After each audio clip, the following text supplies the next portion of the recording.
Gold trusted gold buyers తాకట్టులో ఉన్న బంగారాన్ని విడిపించి ఈ రోజు ఉన్న మార్కెట్ ధరకే కొనబడును. మరిన్ని వివరాలకు సంప్రదించండి 7710 ఢిల్లీకి పోయేమో రేవంత్ రెడ్డి గారు మా పెద్దన్న కేంద్ర ప్రభుత్వ సహకారం కావాలని చెప్పి కోరుతాడు. ఇక్కడికి వచ్చి మాత్రం ప్రగల్భాలు పలుకుతాడు. ఇవాళ మోడీ గారిని పట్టుకొని, అంత పెద్ద మనిషిని పట్టుకొని, మోడీ గారు బీసీ కాదు, మోడీ గారు టెక్నికల్గా బీసీ అయిండు, అందుకని ఆయన బీసీ కాదు కాబట్టి బీసీలను ద్వేషిస్తాడు ఆయన అన్నటువంటి నీచమైన మాటలు. సరే, ఏం కాలం నీకు, పోయే కాలం ఇది ఏమన్నా? గంత పెద్ద మహనీయుడు ఇవాళ ఆయన ఒక బీసీలకో, ఒక ఎస్సీలకో, ఒక ఎస్టీలకో, ఒక ఓసీలకు సంబంధించిన వ్యక్తి కాదు. భారత జాతి ఆత్మగౌరవాన్ని ప్రపంచ చిత్రపటం మీద ఆవిష్కరిస్తున్నటువంటి మహనీయుడు మోడీ గారు. నిన్ననే చూసినాం, ఇవాళ అమెరికాలో అమెరికన్ ప్రెసిడెంట్ తానే స్వయంగా కుర్చీ లాగి కూర్చోబెట్టి సంతకం పెట్టిన తర్వాత మళ్ళీ కుర్చీ చేసిన గౌరవం ఇలా దక్కించుకున్న దేశం మన దేశం. ప్రపంచ దేశాలలో భారతదేశం అంటే ఒక గౌరవాన్ని పెంచిన నాయకుడు.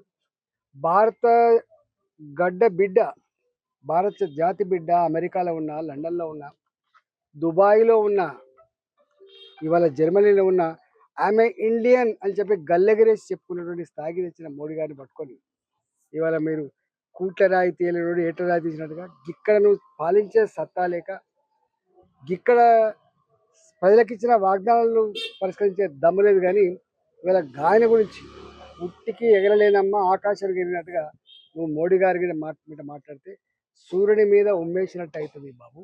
సూర్యుని మీద ఉమ్మేస్తే ఏమవుతుందో మీకు తెలుసు.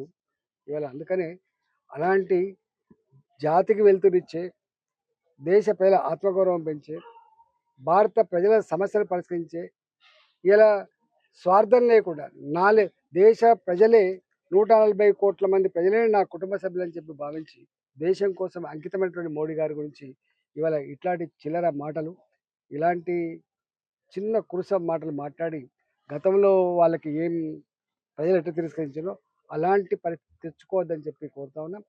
ఇప్పటికైనా పెద్దలను గౌరవించడం నేర్చుకోండి. భారత ప్రభుత్వం అంటే ఏదో భారత ప్రభుత్వం అంటే ఆకాశం నుంచి రాదు. భారత ప్రజల యొక్క రక్త మాంసాల మీద కట్టబడ్డ పనుల డబ్బుతో ఇలా మోడీ గారు డెవలప్ చేస్తుందని చెప్పి ఎప్పుడు అంటూ ఉంటారు. నేను చేస్తున్నా అని చెప్పి మోడీ గారు ఎప్పుడు అన్నారు? ప్రభుత్వం చేస్తుందని చెప్తారు. వీళ్ళలాగా నేను చేస్తున్నా ఎక్కడ అడగరు. అధికారం వస్తే నేను సేవకునని చెప్పినోడు మోడీ గారు. అధికారం రాగానే అహంకారంతో కళ్ళు నెత్తికెక్కి ఇక ఏ ప్రజలైతే నీకు అధికారం ఇచ్చినా వాళ్ళ ఇల్లు కూలగొడతా, వాళ్ళ గుడిసెలు కూలగొడతా, వాళ్ళ మీదే కేసులు పెడతా అని చెప్పేటువంటి మోడీ గారు కాదు. అందుకనే మోడీ గారితో గోక్కోవడం అంటే ధర్మంతో గోక్కున్నట్టు, మోడీ గారితో గోక్కోవడం అంటే పేద బతుకులతో గోక్కున్నట్టు. ఆ విషయం మర్చిపోద్దని చెప్పి రేవంత్ రెడ్డి మీరు సూచన చేస్తా ఉన్నాం.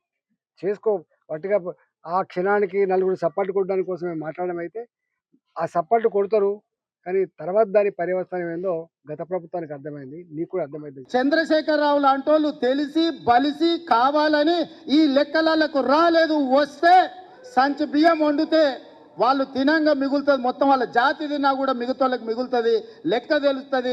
పోయిన మంత్రివర్గంలో చంద్రశేఖరరావు, దయాకర్ రావు, హరీష్ రావు, తారక రామారావు, వినోద్ రావు, ఆ రావు ఈ రావు ఇన్ని పదవులు ఎట్లా అనుభవించిందని బీసీలు లెక్కలు అడుగుతారని, ఆ లెక్క తేల్తుందని ఈ లెక్కను తేల్చకుండా గందరగోళంలో వేసి గంగల కలపాలని కుట్ర చేస్తుండు.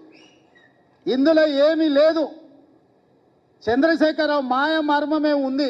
లెక్క తేలితే వాళ్ళెంతో వాళ్ళకంత, అంటే వాళ్ళకి వార్డు మెంబర్ కంటే పైన ఏ పదవి రాదు. ఆ కుటుంబానికి ఏమి ఇయ్యనికనే ఉండదు.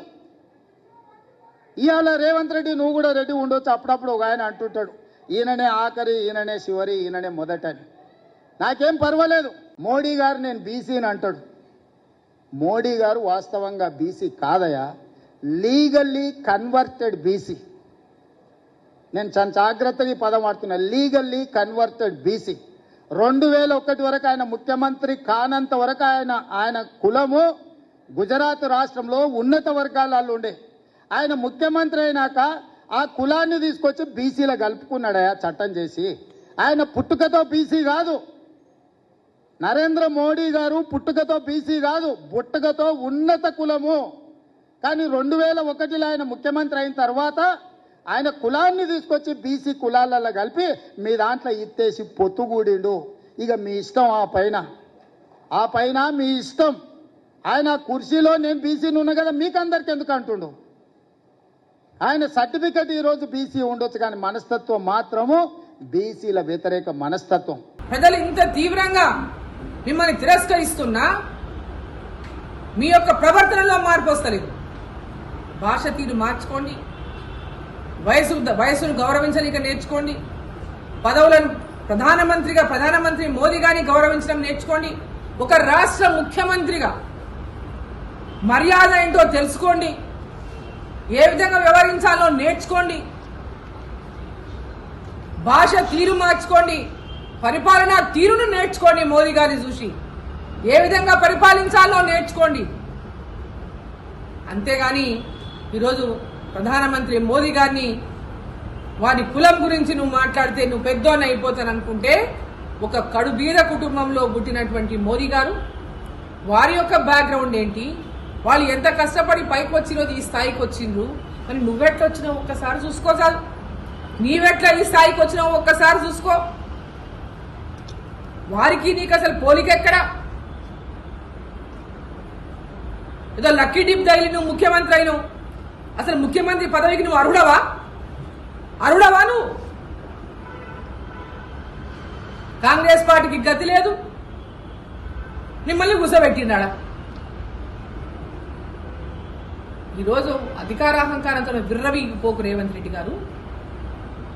మర్యాద గౌరవం అనేది ఇచ్చి పుచ్చుకోవడం నేర్చుకోండి.